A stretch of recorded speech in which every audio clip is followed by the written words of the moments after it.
When starting off with your Trainee 2.0, a few things are bound to happen. Either you get frustrated and quit, you pick one lock and put it in your drawer for a rainy day, or you pick every lock in sight until it hurts, literally. The Trainee 2.0 is polished to perfection, but even with our extensive polishing process, rubbing steel on your fingers for hours on end will eventually lead to a blister. So in this video, we will show you a couple inexpensive ways to prevent the pain without breaking the bank. The two most common pain points are in the middle finger, where the pick can rest similar to a pencil, and on the top of your thumb. So there are three ways that you can alleviate this. The first and most effective method is to use finger tape.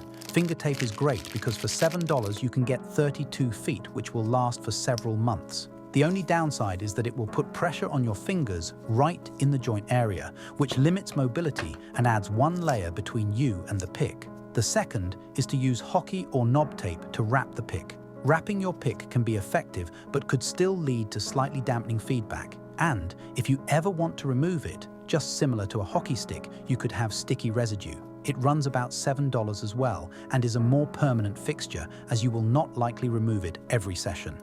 The third method is to use heat shrink to line the pick in a rubbery surface. This is very economical, running about $4 for 8 feet, meaning you could probably buy one roll and have enough for all 15 picks. It's important to make sure you order the right size, which ends up being 1/4 inch heat shrink. Otherwise, it will shrink and still be too big to grip the pick.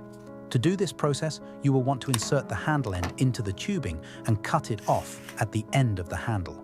Using a heat gun or blow dryer, you will turn it on high heat and grab the pick with something that will not transfer the heat directly. If you hold it by hand, the steel could transfer the heat, causing you to burn yourself, so using pliers or a clamp is a safer alternative. After about 2 minutes, you will find that the tubing is secure, and we would recommend waiting an additional 2 minutes before trying to handle it.